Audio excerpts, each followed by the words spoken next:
특히 이제 평발을 갖고 있는 이 환아들에서 근육의 과신전이 일어나거든요. 이 허벅지나 이 무릎 쪽 체충격파를 시행을 함으로써 좀 그 호전 효과를 보일 수가 있고요.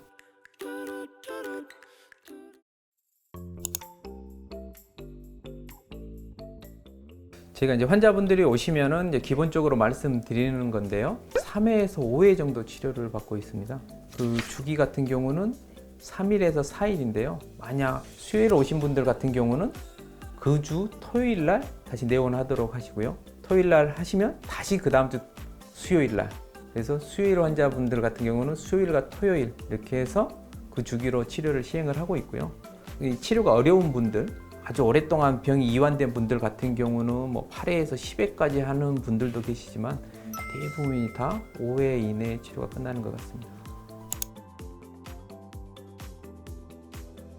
부전공으로 이제 소아 정형을 전공을 했다 보니까 소아 환자들이 엄청 많이 오는 편인데요. 그 중에서 체충격파가 도움이 되는 이제 아이들이 있습니다. 이제 조금 우려되는 게 혹시나 이제 혼선이 없도록 제가 말씀을 드리면은 지금 스톨지에서 배포한 치료 지침서에는 소아가 체충격파의 금기증으로 되어 있습니다. 그런데 소아 환자들한테 이 체충격파가 매우 도움이 되는 치료거든요. 왜 금기증으로 이 체충격파가 생각이 들었냐를 이제 우리가 생각을 해봐야 되는데요. 체충격파에 많이 밝혀진 이제 치료 중에 하나가 이 체충격파를 적용을 함으로써 국소적 혈류가 증가한다고 되어 있어요. 그래서 이 체충격파를 지속적으로 이제 적용을 했을 때 성장판에 혈류가 증가함으로써 그 부위에 과성장이 발생할 수가 있다 해서 체충격파를 이제 금기증으로 잡은 것 같은데요. 실제 이 체충격파가 처음 개발될 당시 참여하셨던 이제 의사분이 저하고 이제 이렇게 이야기를 나눌 기회가 있었는데 그분 같은 경우 그 독일의 올림픽 대표팀 주치의를 하면서 그때 가장 많이 치료를 했다고 하는 환자분이 성장기에 있는 체조 선수들이었다고 합니다. 그분들에게 거의 뭐 하루 또는 이틀에 걸려서 체충격파를 이제 시행을 했다고 하고요. 성장판 부위에도 체충격파를 꽤 많이 시행을 했지만은 한 케이스도 과성장이 일어나서 거기에 대해서 문제를 일으킨 적이 없다고 이렇게 말씀을 해 주셨고요. 그리고 제게 오시는 이 소아 환자들의 이제 치료 주기를 보면은 소아 환자들은 성인과는 다르게 이 치료에 아주 반응을 잘해요.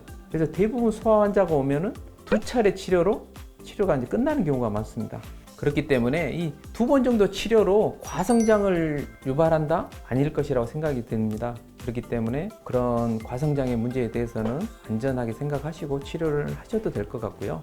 하나 이제 염려스러운 것은 소아 환자들 같은 경우는 이런 통증에 매우 훨씬 더 민감하기 때문에 치료를 하실 때 아이와 잘 커뮤니케이션 이야기를 하시고요. 성인과는 다르게 이제 치료를 시행을 하실 때 약한 강도에서부터 조심히 올려가면서 얘가 무서워하지 않고 얘가 편안하게 치료할 수 있도록 최대한 배려를 하신다면 소아 환자에서도 매우 좋은 치료법이 되겠고요. 소아 환자에서 이제 특히 효과가 있는 몇 가지 질환을 이제 말씀드리면은 보통 한 10세 근처 아이들에서 이 뒤꿈치 아파서 내원하는 환자들이 있는데 이거는 종골골단염이라고 하는 이제 세버병이 종종 발생을 하게 되는데요. 그러한 종골골단염이나 무릎 통증의 중요한 원인이 되는 오시구시병, 그것도 성장판 골단에 생기는 염증 질환인데요.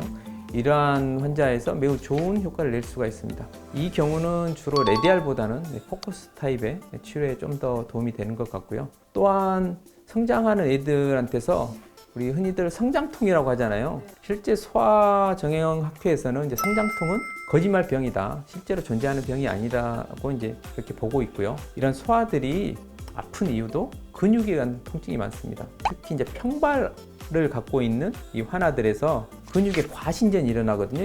이거 발이라고 치면은 이 발이 많이 이렇게 제껴지거든요. 그런 애들은 뒤꿈치에 있는 아킬레스 힘줄이 과자극이 되면서 이 무릎 통증을 많이 유발시킬 수가 있습니다. 이러한 환자들에서도 허벅지나 이 무릎 쪽 체충격파를 시행을 함으로써 좀 그 호전 효과를 보일 수가 있고요.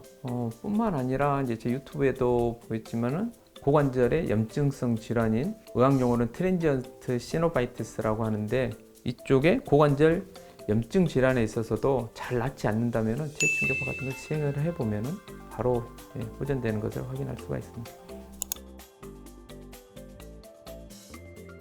제 교육장에 오셔가지고 거기서 다 배우려고 하시면은 정말 일부만을 배우고 가시거든요. 근데 오시기 전에 제 책도 보시고 유튜브도 보시고 직접 환자 치료도 해보시고 거기서 의문이 드는 것들, 그런 마음을 가지고 이제 교육장에 오시면은 훨씬 더 많은 걸 얻어갈 수 있을 거라고 생각이 들고요. 그리고 이제 제 교육 프로그램을 보면은 이제 크게 이론과 이제 실습 이 두 가지로 나눠져 있는데, 이론 같은 경우는 아주 중요해요. 이 이론을 정확히 정립을 해야지 내가 새로운 데 찾고 이 치료법을 이해하고 하는데 훨씬 더 빠른 습득을 할 수가 있는 것인데, 좀 더 팁을 드리자면은 너무 이렇게 실습만 하려고 하지 마시고 또 너무 또 이론만 하려고 하지 마시고 그 균형을 잘 맞춰서 교육을 받는다면은 좀 더 좋은 치료에 대한 접근이 되지 않을까 싶습니다.